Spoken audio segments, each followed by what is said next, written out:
The following program deals with a controversial subject. The theories expressed are not the only possible interpretation. The viewer is invited to make a judgment based on all available information. Tonight on Sightings, from deep beneath the earth, are these the voices of the dead? Is this family being haunted by ghostly victims of a murder-suicide? He just stood there like he was watching her tuck me in. Could these photographs be proof that a woman was molested by a ghost? What we saw, we were able to get on film. And using his video camera, this man claims that he has contacted his dead child. It's an opportunity to witness things that we've been taught all our life cannot be. It's a connection with the unknown. Do ghosts exist? 1 in 10 Americans claims to have seen or been in the presence of a ghost. Are these people dreaming, hallucinating, or are they actually experiencing spirits from another dimension? Hello, I'm Tim White. I'll be your host for Sightings. Tonight, ghosts.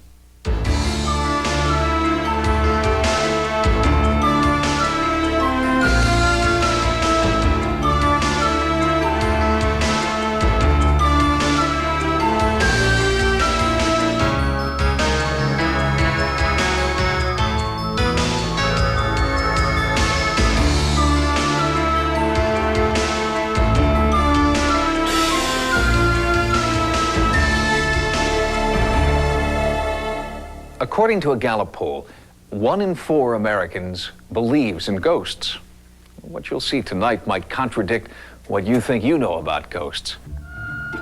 The perception most of us have of ghosts was manufactured in Hollywood, where until recently, the paranormal has been treated as a source of either lighthearted comedy or heavy-handed horror. One of Hollywood's most recent attempts at treating the paranormal in a more sophisticated fashion resulted in the surprise blockbuster Ghost. TV and movies are chock full of eerie and eye-opening effects, but you won't see any Hollywood-style ghosts tonight. What you will see is concrete evidence that something is there, and you'll share the real-life experiences of people who have witnessed apparitions, hauntings, and poltergeists. They were ordinary people leading ordinary lives until they were touched by an unexplainable force. And obviously it frightened me. So I just stood there and looked at it and it disappeared into the wall. I saw a silhouette of somebody watching my room. The feeling of fingers moving up and down your arm. She was floating horizontally up and down in front of the window. And I ran in the room to find her bed elevated off the floor about maybe a foot and a half.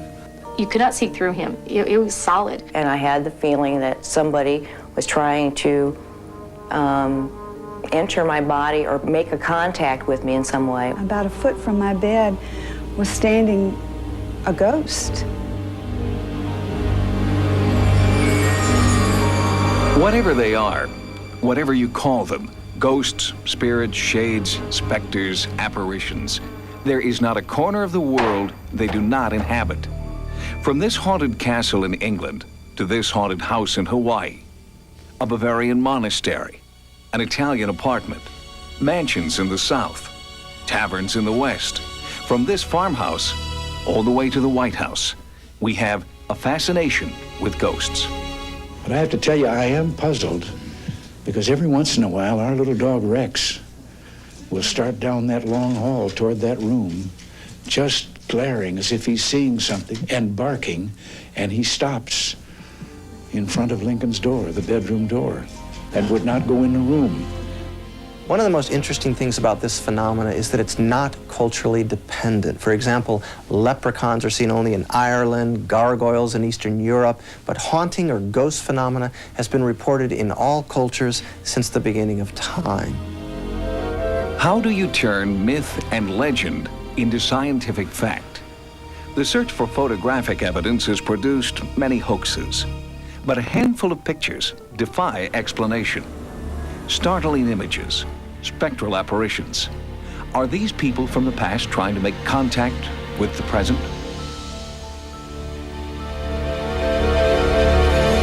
There's a lot of fraud in this, there's a lot of imagination, there's a lot of wishful thinking. But when you strip that all out, there's about 20% hardcore stuff that is exceedingly difficult to explain. Within that 20%, haunted Longleat Castle in England. In 1965, a film crew in search of a ghost set up an infrared movie camera. After hundreds of hours of filming, they captured this extremely rare moment, a light emerging from one door and disappearing into another. All the lighting conditions were controlled. The windows were blacked out. There was no possibility of moonlight or car headlights or anything coming through. When we saw the stuff later, there was this shaft of light, which is, to me, is completely unexplainable. And indeed, this paranormal phenomenon has remained unexplained for 35 years. This New Orleans mansion's haunted history is chronicled in diaries written over 100 years ago. The family that originally lived here buried their dead infant in the wall of the nursery. The ghost of that baby's nanny is said to haunt the house to this day, a benevolent spirit watching over the people who live here now. I've had dinner parties, and she'd walk through the room. Everybody at the dinner table would see her. She just ignores you. She just walks through as though no one's there. She never looks at you. Nothing, she just walks through. But there's a darker side to the hauntings here. Other ghosts who the residents say are not kind but malevolent. 2 family dogs, a male and a female, have been recent victims. The female jumped out of the second floor window to the ground below, and the male was dead in the solarium. No marks or anything else, he was just dead. But there was obvious signs of them trying to get out. They had clawed their way halfway through a wooden door. Something had frightened them to that point of mass hysteria. When the apparition resembles somebody who used to live in the house, it seems to be evidence of survival. But there's another explanation, and that is that it's just energy recorded in the environment that gets played back by our brains, kind of acting like a needle on a phonograph. And perhaps that's what may be happening on this abandoned aircraft carrier, the USS Cabot. The ghostly forms of crewmen who met with violent death in World War II have been seen again and again. One witness who had a chilling encounter on board was Jill Alexander. When I turned, I was looking at a man in a uniform. It was an incredible feeling, and I couldn't speak, I couldn't move, and my friend kept pulling me to go up the stairs, and I said, "Barry, you're gonna think I'm crazy, but I think I'm looking at a ghost." And when I said that, he just took off with me, and we flew down the boat. The evidence we have is as strong as the witnesses that we have. You have to start taking a look at witness testimony. Now, many people in social science will say that a human witness is not a good witness, and yet our entire legal system seems to be based on that.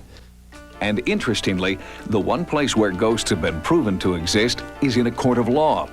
When Jeff and Patrice Stembowski bought this house in Nyack, New York, the owner didn't tell them her house was haunted. 2 weeks after buying the house, they wanted out. They sued to get their money back, and a New York appellate court ruled in their favor. That scared me. I can't live in any place that someone's telling me that it's haunted and ghosts leave things around for people and close doors and shake beds and things. And, you know, in New York State, there really is not a disclosure law for the seller. It's buyer beware. And, you know, when you buy a house and there's something wrong, if you haven't checked it out, then that has to be your responsibility. In this case, clearly, ghosts fall into a different category. The owner had claimed for years that her house was haunted, and that was proof enough for the court. Their definition of a haunted house is if the owner says it's haunted, then it's haunted. She can't come back to court to dispute that fact later on. So, to my knowledge, it is America's only legally haunted house.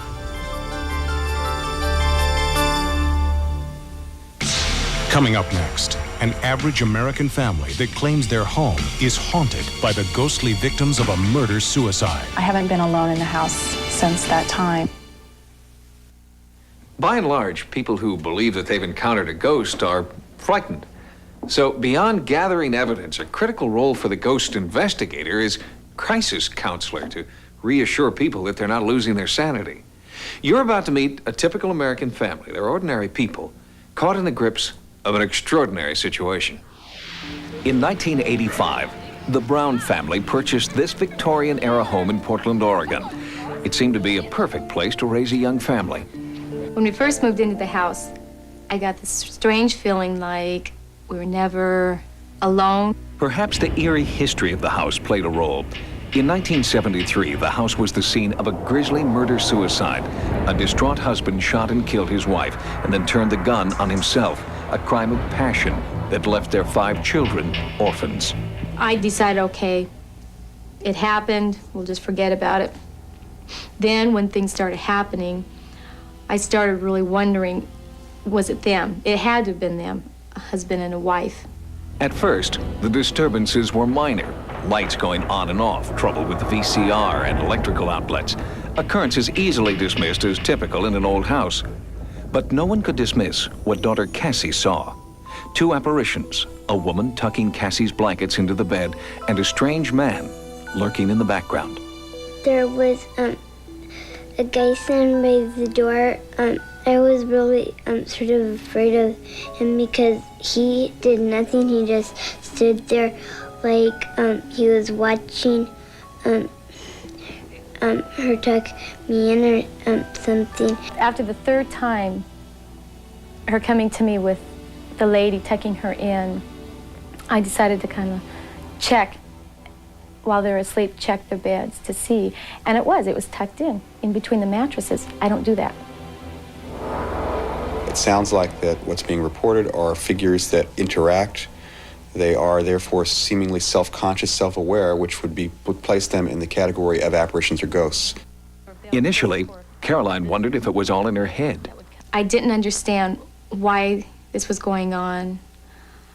It was kind of confusing. You know, you try to look for the logical explanations.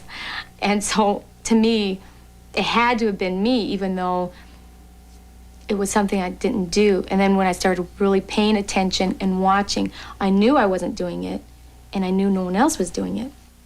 Since 1985, the Browns have experienced over 24 ghostly episodes. Footsteps, voices, flying objects. Once a space heater was mysteriously plugged in and turned on to warm the children. Family pets refuse to stay inside when no one's home.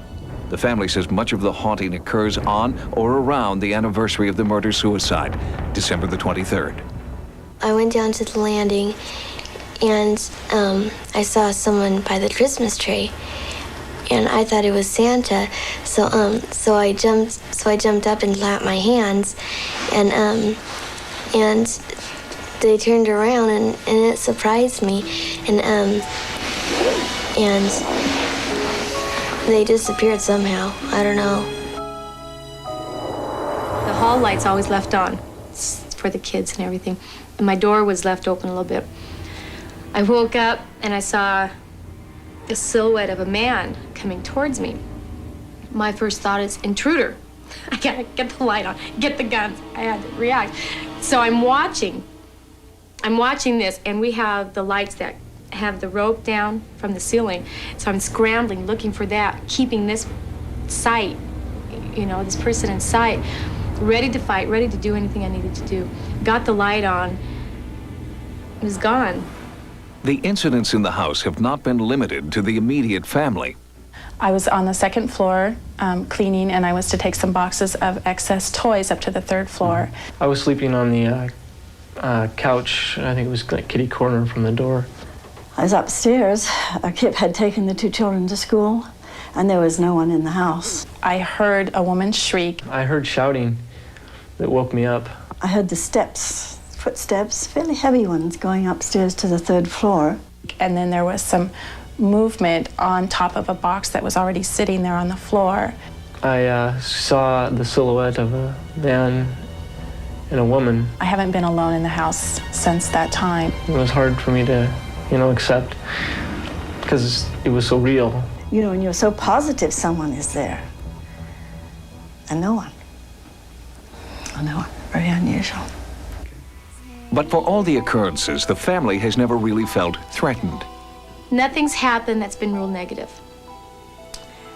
It's been nerve-wracking, but anything that's happened like to the kids has been positive. Sort of like taking care, making sure, watching over them. Me, even though you get nervous, you just decide, hey, this is my house. I want to live here, and you deal with it. Lloyd Auerbach is the co-founder of the Office of Paranormal Investigations. He specializes in helping families through haunting situations, and he recently investigated this case. This is a real interesting case because of the sheer number of witnesses that we have. The testimony from them seems very good. The folks are very, very normal. And I like their attitude that, yeah, they've been a little uncomfortable, but they're living with it and are taking control, that they have really done all the right things without us even being here to begin with, to just intuitively. Caroline's first instinct was to comfort her children and to try to eliminate the anxiety that comes with the unknown. What Cassie does to deal with her fear, we have bells hanging up. She rings this before climbing into bed.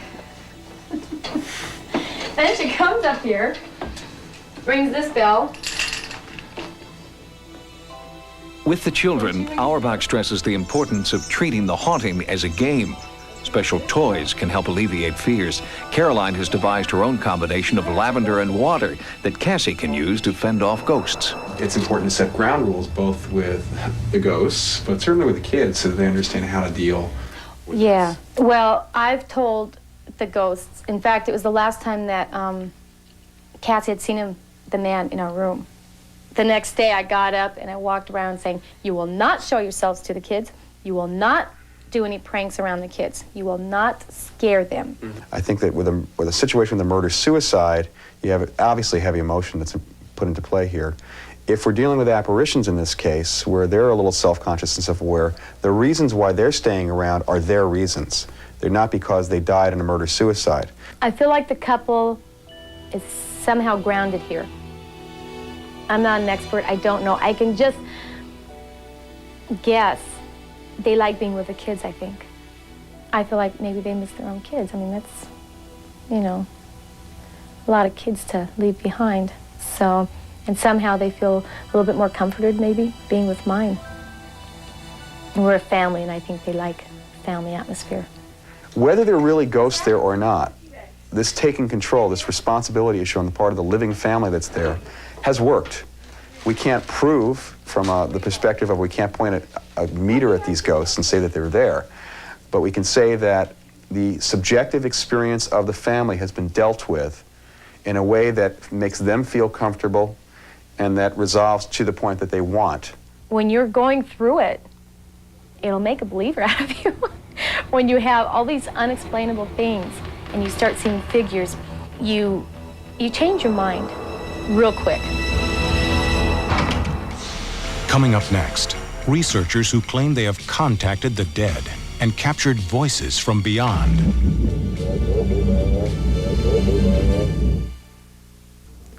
In the past, people tried to make contact with ghosts through mediums and spiritualists and seances that were often clearly frauds. Today, investigators are taking a much more high-tech approach.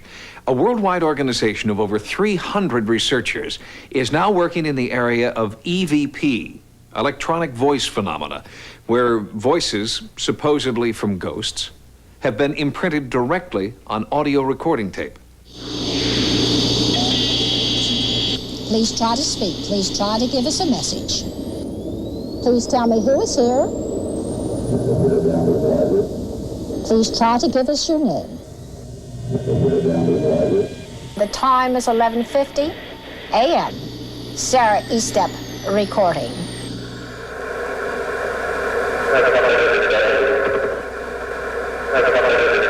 Sarah Estep is the founder of the American Association of Electronic Voice Phenomena. She considers herself a modern medium, attempting to capture the voices of the dead on audio tape. The microphones are yours. Who is with me? I'm recording voices from other dimensions. I started a little over 15 years ago. As a psychical investigator, I was very skeptical about the phenomena, but I decided to try it and see if I could get voices, and I did after 7 days. I started picking up voices on my own, and I have continued ever since. EVP recorders worldwide conform to exacting standards to eliminate the possibility that their machines are simply picking up ambient sound or radio signals, and only new, commercially packaged tape is used. Surprisingly, the ghostly voices are not audible during the actual recording process. They're only discovered later, when the tape is played back. And in some cases, the voices are recorded on the reverse side of the tape. Generally, the words are only heard once. We are repeating them here for clarity.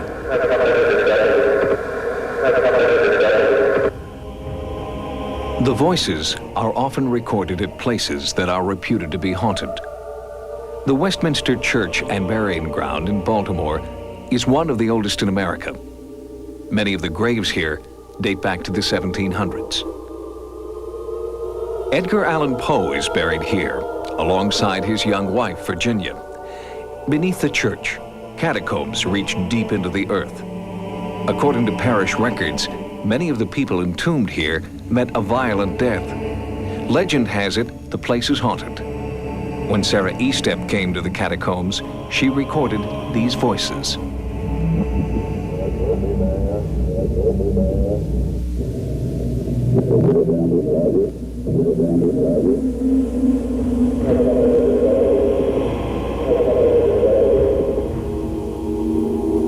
I was here a few years ago, and I picked up the message. We leave the soul right down here. Would like to speak. Would love to hear from you. Any message for us? Well, there's a skull right down. Well, there's a skull right down.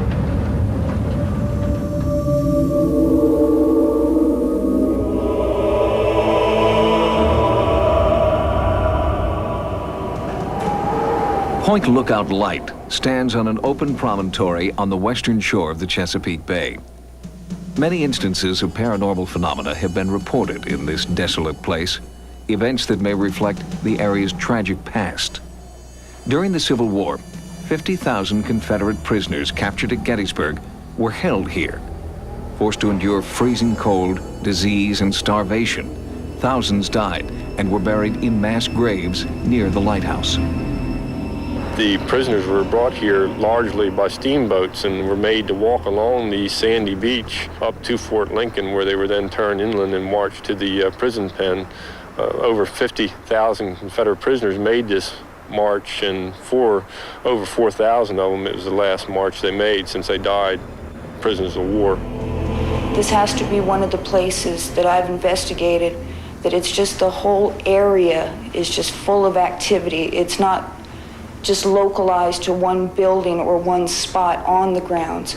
It includes the whole area. I've never come in contact with anything like that before.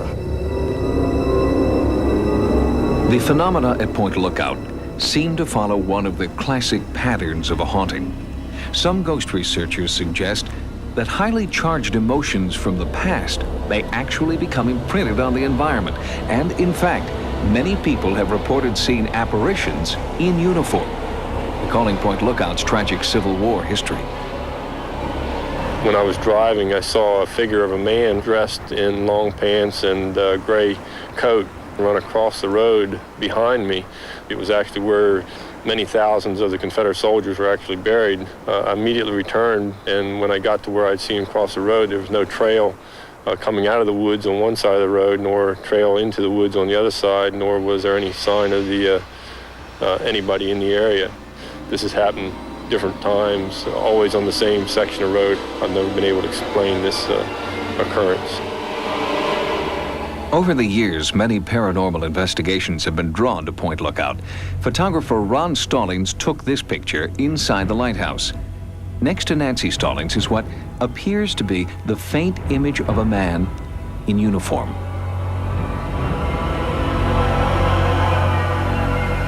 Electronic voice phenomena has been recorded in several locations inside the lighthouse. The basement seems to be the focus of this activity.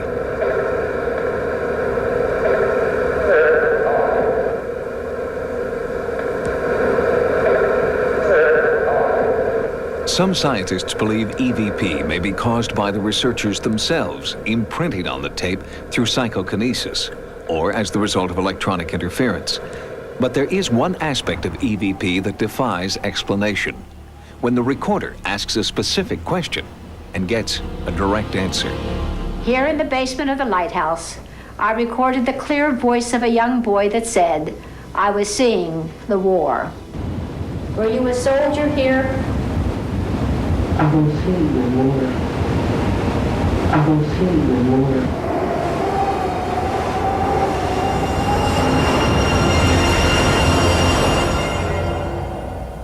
Coming up next, the horrifying real-life investigation that led to the best-selling thriller and motion picture, The Entity.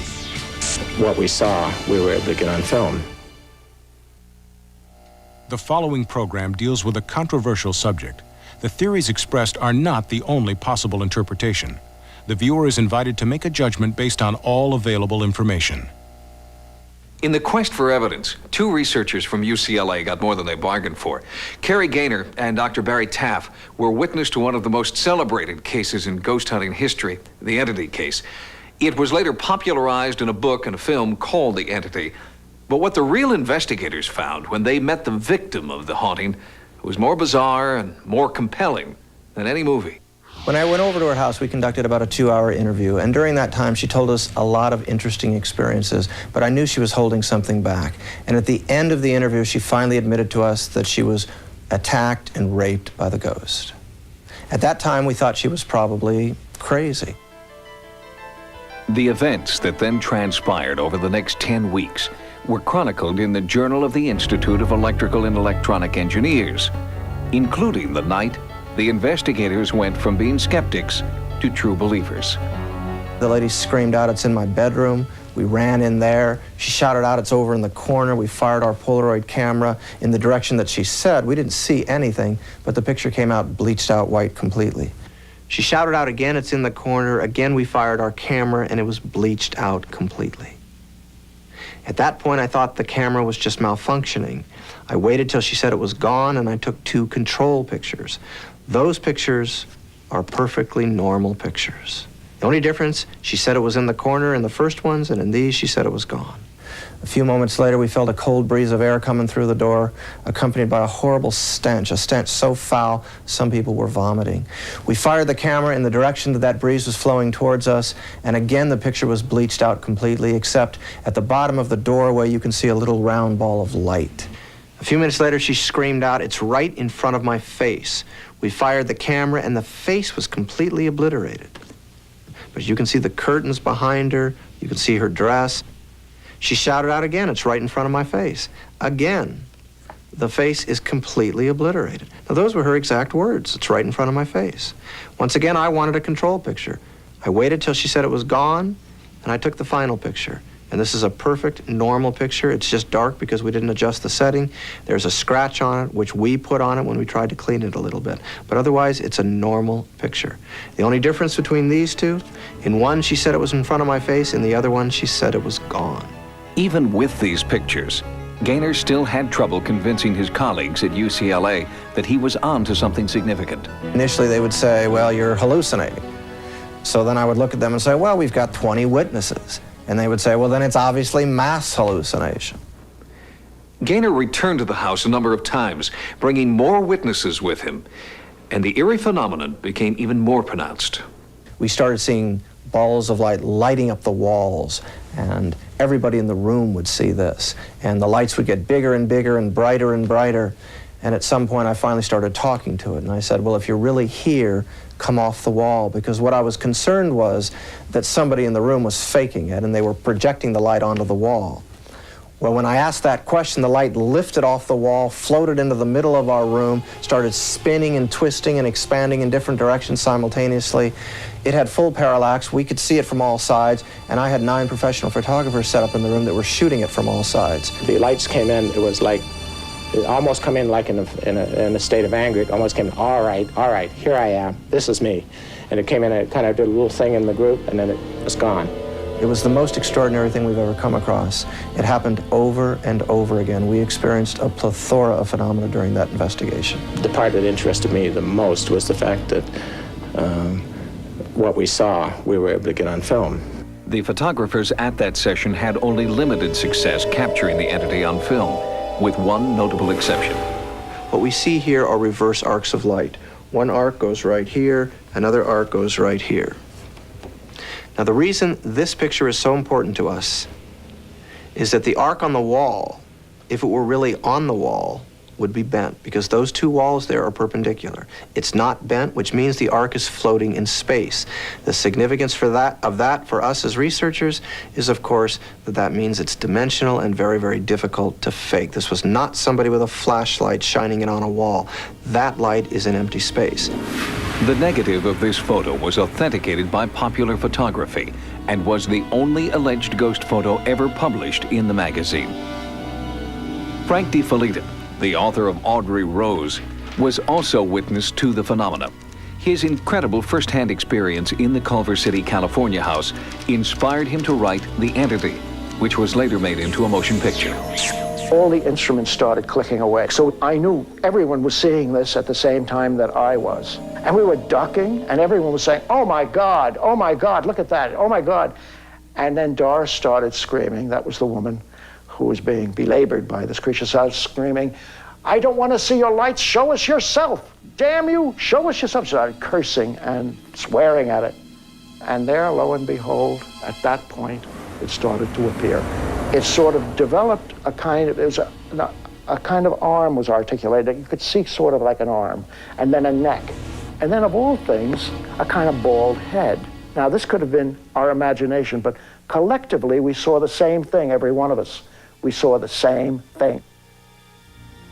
We don't consider our pictures proof of anything. We consider them part of the struggle to gather evidence to try to understand this phenomenon. During our investigations, we spend thousands of hours trying to be in the right place at the right time. In the Entity case, for some reason, we were there. We were there at the right time. And we were experiencing the phenomena over and over again. Although some of the people there found it frightening, I found it very exciting and exhilarating. That's what I'm in this for. It's an opportunity to witness things that we've been taught all our life cannot be. It's a connection with the unknown.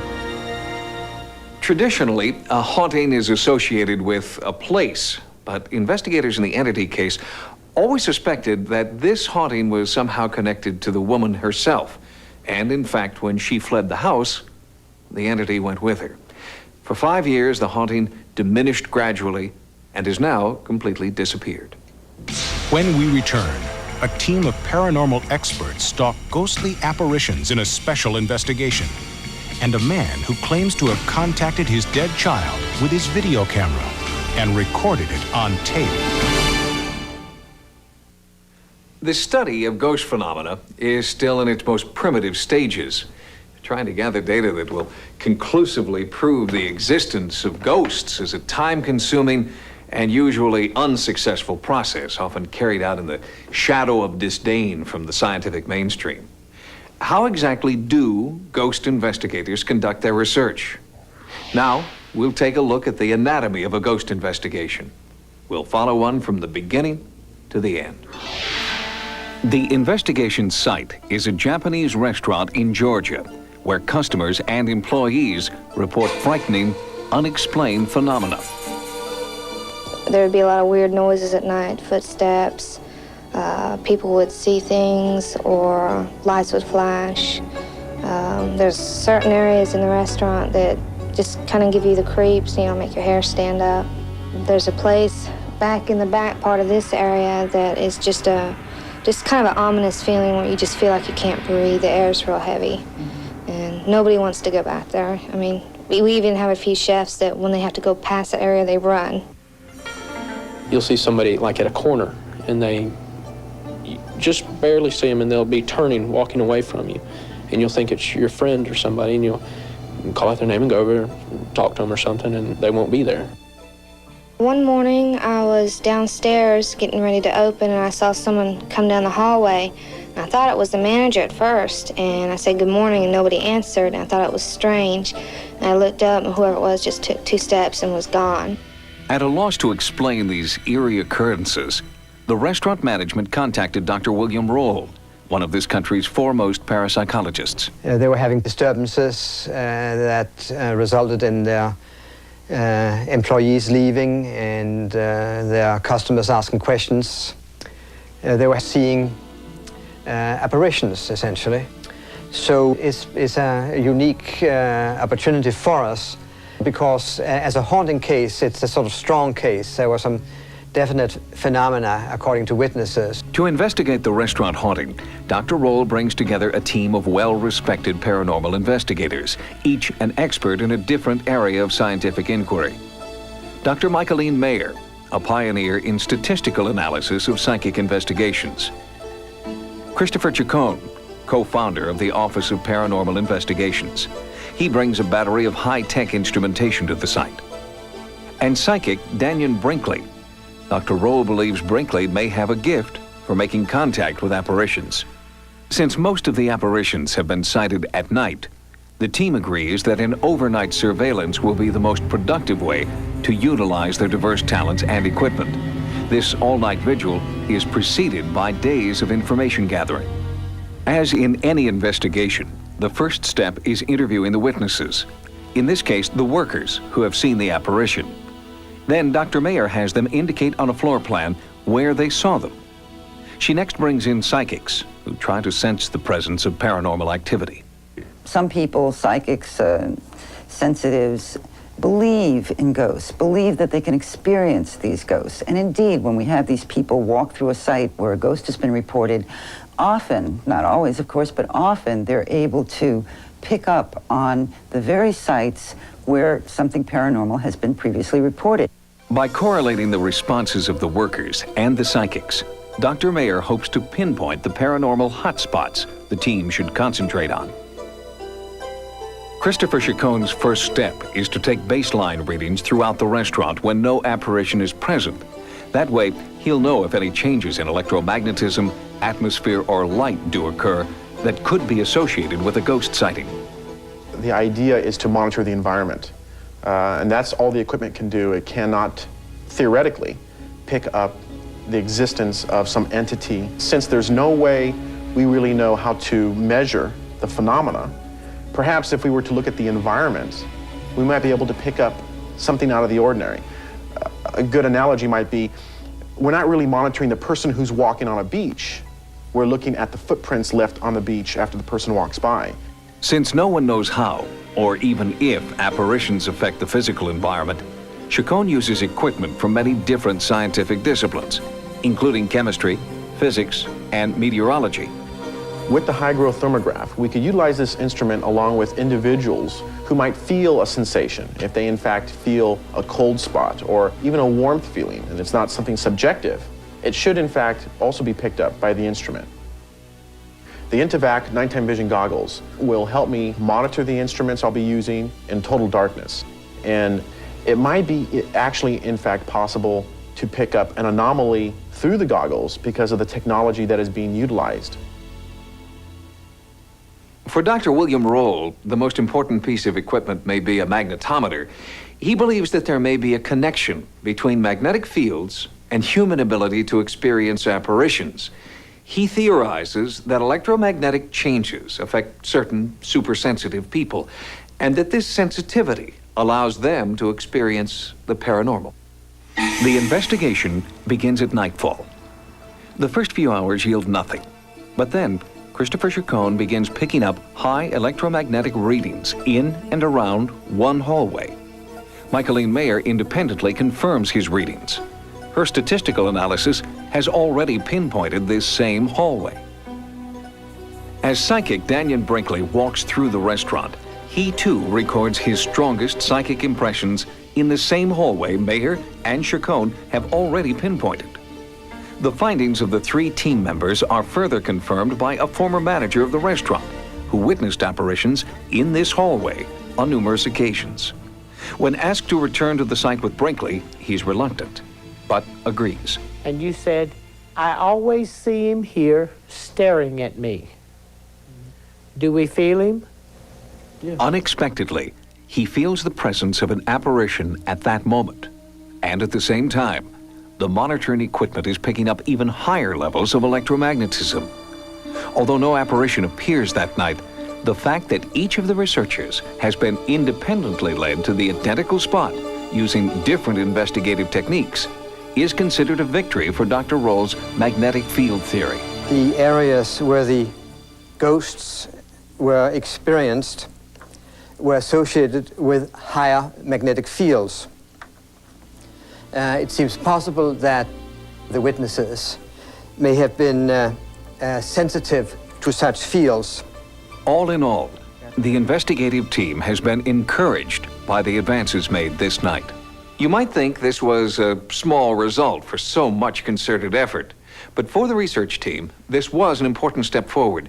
Their findings establish a stronger foundation for further study. Dr. Roll's work at the restaurant continues. Coming up next, a man who claims to have contacted his dead child with his video camera and recorded it on tape.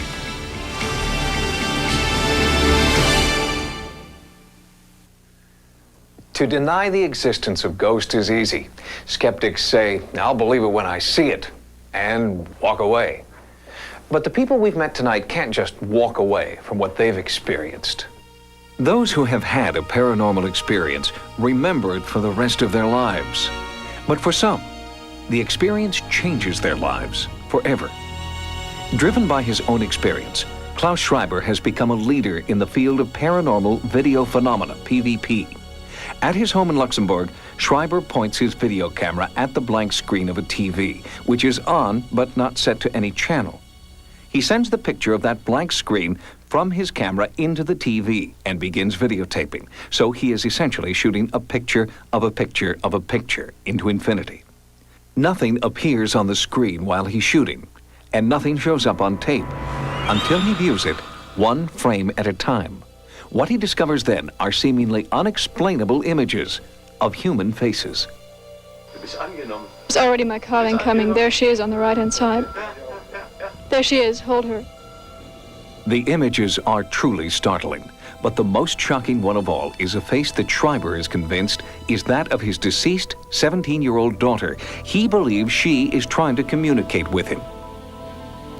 There are as yet no explanations for the images Schreiber finds on the videotape, but others who have repeated the experiment have gotten similar results. PVP is one of the newest methods employed by those seeking a window into another world, and it's still extremely controversial within the field of paranormal research. But Klaus Schreiber isn't deterred by skeptics, because his is a personal mission. He's not just trying to make contact with the afterlife. He's searching for one specific person he thinks he'll find there. For those like Klaus Schreiber, who believe that they've experienced the paranormal, a desire to understand what's happened is often felt on a deeply emotional level. Those who investigate the paranormal are driven by different needs. A scientific desire to find explanations to the seemingly unexplainable, and in the process, to perhaps find the answer to mankind's deepest question. Is there some form of life after death? I know we live in an age where people say, oh, it's all nonsense. Well, it's not all nonsense. There's something still left that needs explaining, which science at the moment doesn't seem to want to look at. I can really honestly say I don't believe in ghosts. But yet again, I can't explain to you why these things happen. There's something to be explained and to be explored. There's a lot we can learn about human behavior from looking at what these things are. I find it fascinating that we might be able to continue on after death. I find it fascinating that people might be able to move objects with their mind, that we can pick up information recorded into the environment potentially. A lot of the things that's happened here, he can't explain. So it's, to me, the next logical conclusion is there's got to be another force, another entity, something. But seeing this event, these two events, make me believe that there's got to be something more to life after death than that we bargained for. I think that it's encouraged me to believe that maybe this isn't all there is. To ignore it is to retreat into ignorance. To pursue it is to pursue one of the most baffling, enigmatic mysteries that we have ever confronted about the nature of our being. And in so doing, I think we have an opportunity to take a quantum leap in our understanding of ourselves, indeed, in our understanding of reality itself. The people who have been touched by the ghost experience wonder why it's happening to them. And investigators continue to search for answers. Their research and technology point to the fact that something is there. Just what that something is has yet to be determined. For Sightings, I'm Tim White. Good night. Tomorrow night, Fox presents a night of special presentations, beginning with a 1-hour Cops at Mardi Gras. Tonight is like the calm before the storm. Tomorrow we can expect mass hysteria. After that, it's Cop Killers, a special edition of America's Most Wanted. Then, when we roll out the door, we never know what we're going to run into. ride with the firefighters of Rescue 1 on Firehouse, hosted by John Walsh. It all happens tomorrow on Fox.